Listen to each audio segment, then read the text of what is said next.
You know, I've said it before, I have the best seat in the house. Jan's playing that snappy little tune, and I get to watch Frank over there with Roman in one of these numbers, you know. It's cool, Frank, it's cool. It really is. You know, if you all ever want to switch one day, you can sit up here and watch, because it's amazing what you see. It really is. Hello.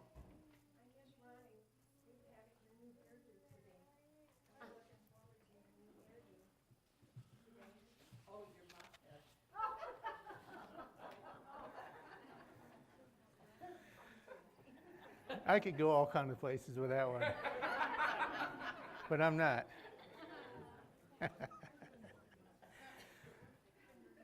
Anybody here like music? Is anybody here a music major by chance? Maybe, I know Jan is our musical person. There was a guy by the name of Tom Irvin, and Tom was a professor of music. And, you know, he was a professor at a college and all this, and he and his son went to a convention once of musical professors. And while he was there, he saw this neat little new metronome that actually didn't just tick, it spoke. You know, 1, 2, 3, 4, and 1, 2. Yeah, so anyway, he was enamored with it, and he bought the thing. So Tom and his son are on their way back to the airport, and they're going to fly back home and all. And anyway, Tom loads his luggage up on the little belt, and the thing takes his luggage into the screening machine, and the guy, he kind of starts to freak out a little bit as he's looking at the x-rays. And he's like, "What do you got in there?" And people start to sense the tension, and they start backing away. Anyway, long story short is, Tom says, "Well, it's a metronome." The guy didn't know what a metronome is. So anyway, they allowed Tom to unzip his luggage and pull this black box out with these dials and stuff on it.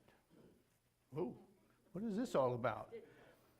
Well, anyway, he said they allowed him to turn it on, and sure enough, the thing goes 1, 2, 3, 4, 1, 2, and everybody just took a sigh of relief. So he's stuffing it back in his luggage, and his son says to him, he kind of whispers to him, he says, "Dad, aren't you glad it didn't go 4, 3, 2, 1? I mean, really, when you think about it. You know, you and I have been counting down to the Christmas season for weeks. You and I today are counting down by the hour to when a new year is going to start. I think we need to stay and linger on a little bit with the Joseph and the Mary story for just a little bit more. Because what happened after that particular Christmas night really applies to our daily life here today. I think that what took place after that is quite a stark reminder of the world that we live in today. Now, I want you to put yourself in the context of 1840. Okay? We're in a church, and there's wood fires, and there's no heat, and the chairs are kind of stiff. And all right, it's the 1840s, and there's a guy by the name of William Craft who lived in Macon, Georgia. Anybody been to Macon? Len? Any other? Few others? Okay. Macon, Georgia. In 1840s, put yourself in that context. Well, old William here, he was a slave. And William made the mistake of falling in love. Now you might say, okay, what's wrong with falling in love? Falling in love is a wonderful thing. Well, in the 1840s, if you were a slave in Georgia, you were not allowed to marry. It was against the law. But William fell in love with his beloved Ellen, and they were just enamored with each other. And anyway, long story short is their romance went on for many years. Well, finally in 1846, they decided that they just couldn't stand it any longer, and they were going to have a secret ceremony, and they were going to marry each other, and nobody could know because it was illegal. So they did. They had the little secret ceremony, and they were married, but then they lived in fear that they would be sold off or separated in some way and never see each other again. Can you imagine what that must have been like? 1848, they decided that, you know what, we're going to make the break. We're going to head north and find true freedom, where we can live together as a husband and a wife in a free area of the country. So they decided that they were going to make the break, and Ellen was very light-skinned, and she could pass for a white person. So Ellen was the slave owner. And because the season was so busy and chaotic, being right around Christmas time, nobody really paid that much attention. And on Christmas Day, 1948, in the city of Philadelphia, William and his beloved Ellen watched the sunrise on Christmas morning. They were in Philadelphia on the steps of Independence Hall. You know, when I think about the plight and the story that they went through, it makes me realize that to be traveling as a refugee or as someone that doesn't want to get caught really is very similar to the plight of Joseph and Mary after that Christmas night, because they had to travel incognito almost. They had to travel because they were trying to get away from Herod, who wanted to kill all of the children that were less than 2 years old. Can you imagine what that must have been like? You all right there, Lillian? Okay. Need somebody to get you a beer or something, or what?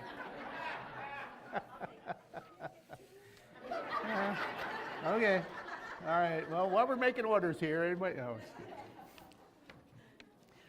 I think it's important to understand the plight that Mary and Joseph were in when they were told by the angel to get up and flee because Herod is trying to kill your son. It's difficult for us here in 21st century Rosebush, Michigan, to understand what it means to be a refugee, what it means to be forced out of an area that you live in, to be forced out of the freedoms and all of the things that we have that we take advantage of. And yet that is exactly the way the Christmas story continues to unfold after that night. Now we all know that there have literally been millions of people that have come into this country because of personal or political persecutions. Many people have come here simply looking for a better life. But what does it mean to you and I? What does this story have that makes a point that actually applies to our daily life, especially as we enter into a new year? What's the point of it all? I think first we need to understand that just because we are trusters and believers in God doesn't necessarily mean that everything is going to go picture perfect. It just doesn't. Now you might say, well, Joe, that's obvious, that being a Christian doesn't mean we're guaranteed a perfect life. And yet, back in 2000, there was a book that was written that kind of changed that theme for many in the American culture. The book was written by Bruce Wilkerson. Does anybody know what it is? I bet many of you have it on your shelf. It's called The Prayer of Jabez. Does it ring a bell to anybody? How many of you have read The Prayer of Jabez? Yeah. It's based on a couple of really obscure verses from the book of 1 Chronicles. Now, Jabez was more honorable than his brothers, and because his mother called his name Jabez, saying, I bore him in pain. So it was a difficult pregnancy, difficult delivery. And then the other verse that this whole book was based on is this. And Jabez called on the God of Israel, saying, Oh, that you would bless me indeed, and enlarge my territory, that your hand would be with me, and that you would keep me from evil, that I may not cause pain. And it continues in the next verse, so God granted him what he requested. Really today we know it as the prosperity gospel. The prosperity gospel says that, you know what? Those two verses you can apply to your life as a believer in Jesus. That God will, quote, bless me indeed, and, quote, enlarge my territory. This Prayer of Jabez book sold millions and millions of copies, about 8 million, I think, back in 2000 and the years following. But Wilkinson says that it turned into this prosperity gospel, but it was not the original intent of his writing. That's not what he meant to convey.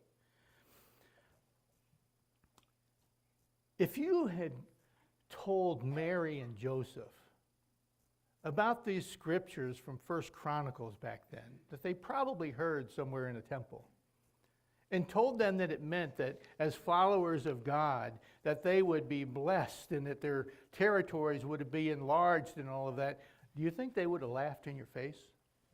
They probably would have. They probably would have.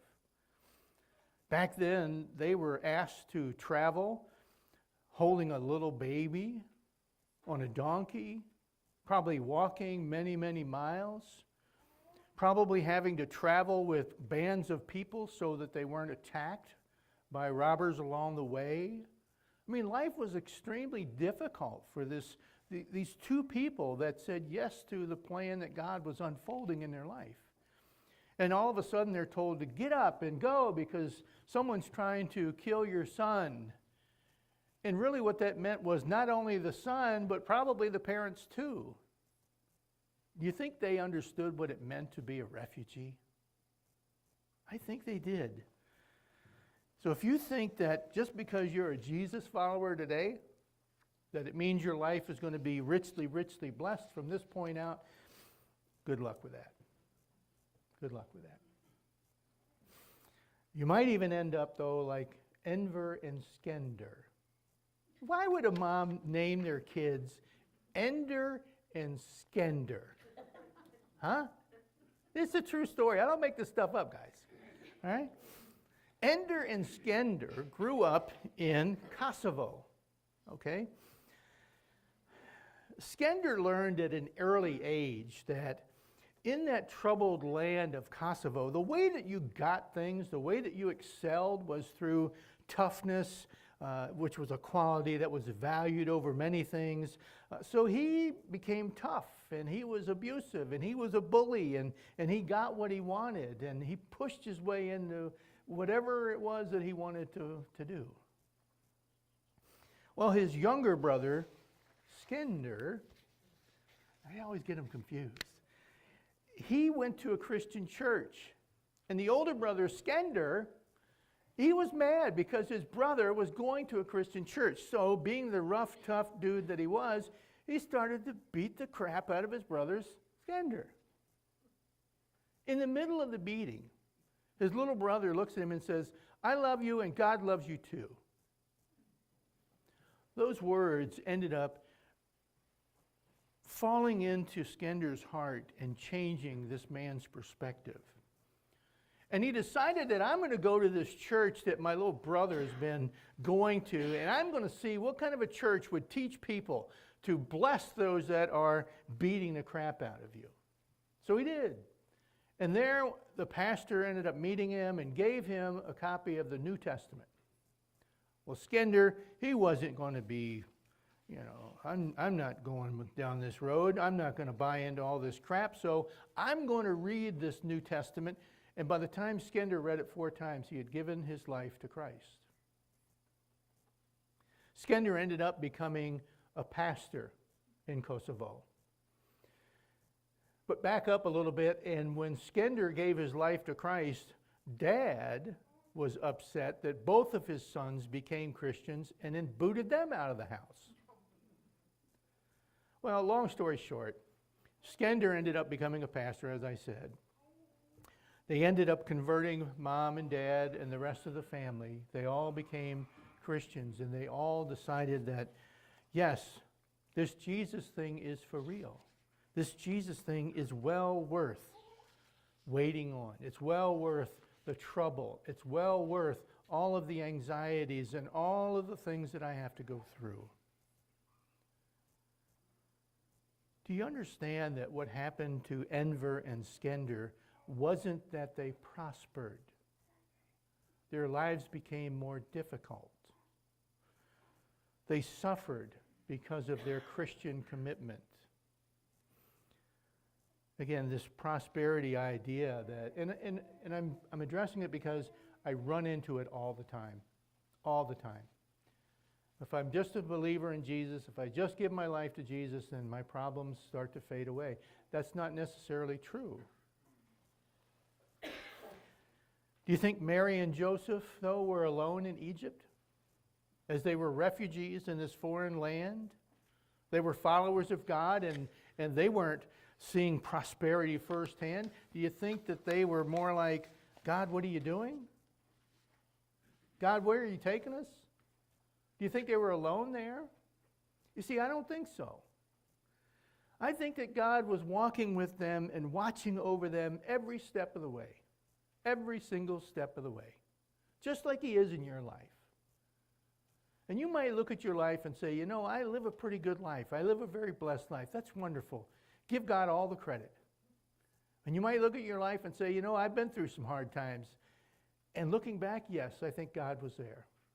Or maybe you look back on your life and you say, you know what? I'm not sure if God was there or not. If you could bring Mary and Joseph in this room today, I think they would tell you, even though you didn't recognize God, He was there. Mary and Joseph, during those very difficult days when they were refugees in Egypt, they clung to their faith. They clung to each other. They clung to this little baby that God placed inside of Mary's womb. They held on. Anybody here ever been to New York? Anybody here ever been to a cave in New York? Anybody ever heard of Knox Caves in New York? Well, you guys got to get out once in a while. Well, Knox Cave is a very sought-after place to go. A guy by the name of Stephen Hubner was a spelunker. You know what spelunking is? Yeah, cave, whatever you want to call it, you know, ropes and chains and all that stuff. Well, anyway, he was a member of a spelunking club, and his club decided that they were going to go to Knox Cave in New York. And they were going to explore this supposedly beautiful place. Okay? So they make the trip, and they go up there, and they've got all their equipment, and they've spent all the money, and they're there, and they go into this cave, and it's cool. You know, it's nothing to write home about. I mean, it's cool, you know. But and the group finally, as they're going through the caves and caverns and stuff, they get to this massive rock wall. Massive. And about 5 feet off the ground is a hole in the wall. The hole is about 28 inches wide. How wide are you, Len? A little wider than that, unfortunately. The hole is about 28 inches wide. And the hole is about 18 inches tall. How tall or thick are you, Len? Probably right in that area. And the guide, I could probably get through it. and the guide says to the group, everything worth seeing in Knox Caverns or Knox Caves is on the other side of this wall. We've named this hole, which is quite long, the gun barrel.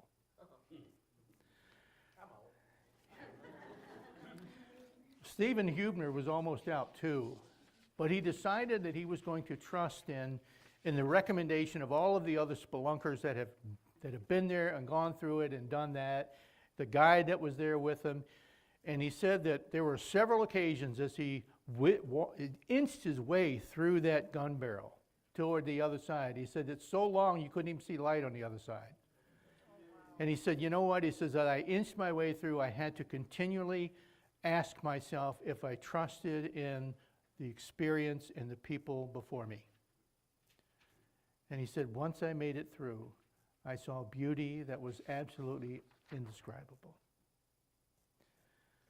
Was it worth the risk? Could they be trusted? You see, I think Mary and Joseph, too, struggled with fear when they were exiled into Egypt. carrying that little baby. I think the fear that they experienced was real too, quite real. I can't imagine what it must have been like to go through all that they had gone through and to be faced with the stuff that they were faced with and to not be afraid. I can't imagine. There was a pregnancy that is unexplainable. There was magi. There were, a baby born in a stable, and shepherds show up, and then an angel saying, "Get out of here and go to Egypt." And I can't imagine the fear that must have dwelled inside of their heart. But you see, Mary and Joseph trusted in God. They trusted in what his plan was. It wasn't necessarily an easy path. Unfortunately, sometimes we look at the faith and we just tell ourselves that it is going to be an easy journey. It's not. It's not an easy journey. It's a quite difficult journey. And you guys have heard me say this now for 3.5 years. It's the most difficult thing you'll ever do in your life. It's like crawling through the gun barrel. It's like getting woken up in the middle of the night and saying, somebody is trying to kill you. Get out of here. It's like being a little girl in a village who's engaged to another man, and somebody shows up and says, "Guess what? You're pregnant?" You want to tell me that their lives weren't filled with fear? You want to tell me about the prosperity gospel in the life of Mary and Joseph? It's not there. There was lots of fear, lots of anxiety. They were human, just like you and I. But as in all aspects of faith, what made all the difference for them was what they chose to do. Just like the guy going through the gun barrel, what he chose to accept, what he chose to put his heart and his faith in. What about you? This coming year, what are you going to put your heart into? What are you going to put your faith into? How are you going to engage your faith? Are you going to look forward to 2018 and expect to be, blessed beyond unimaginable ways and like the Jabez prayer, expand my territories and all that? That might be what's in God's plan. I don't know. But it's not necessarily always God's plan. You see, God does plan and take great pleasure in blessing his children. Don't get the wrong idea. It's not always in the ways that we expect it. Someone asked me about this life the other day and about the difficulties of this life. And I said, this is not the end. This life is the beginning. This is the place of choice. This is the place where we choose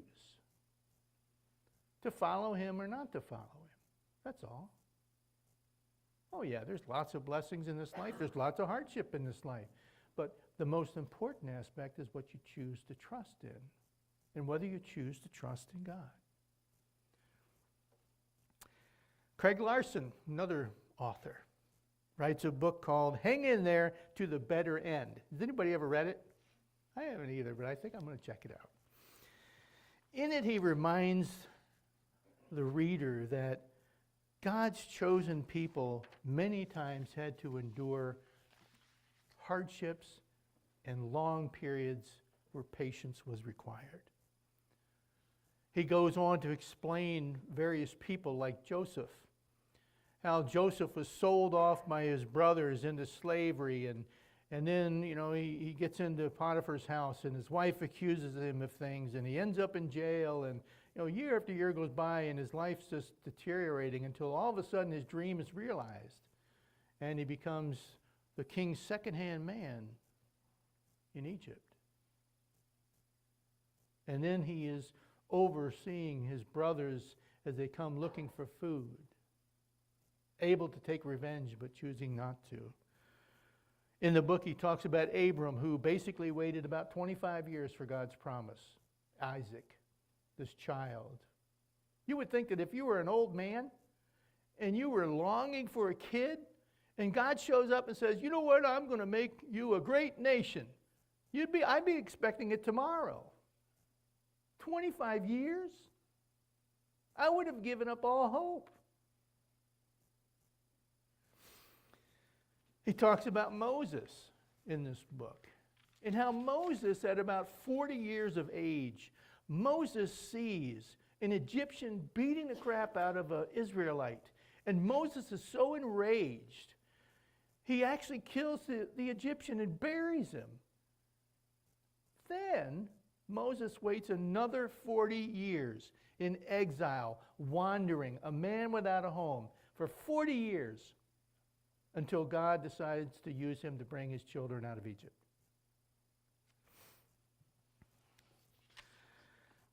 Mary and Joseph had to wait too. They had to wait a long time to see the promises of God unfold. Many of the promises of God they never saw unfold. Because you're a believer in Christ, a believer in God, doesn't mean that you're going to be richly blessed every moment of your life in the ways that you expect. It doesn't mean that. It means that God is always with us. God is always walking with us. God is always there to give us guidance and direction and help. It doesn't mean that God won't let us experience the consequences of poor decisions. I'm a witness of that one. It doesn't mean that God won't allow us to stumble and fall from time to time. It doesn't mean that God won't let us to experience the results of our own developing pride. It just means that God never gives up. It means that God will always be there with us, guiding and leading and nurturing us along the path, so that one of these days, when life comes to a conclusion, we've made the choice for Him. And along that path, there are probably many blessings from God. There might be many disappointments from life. That's what it means.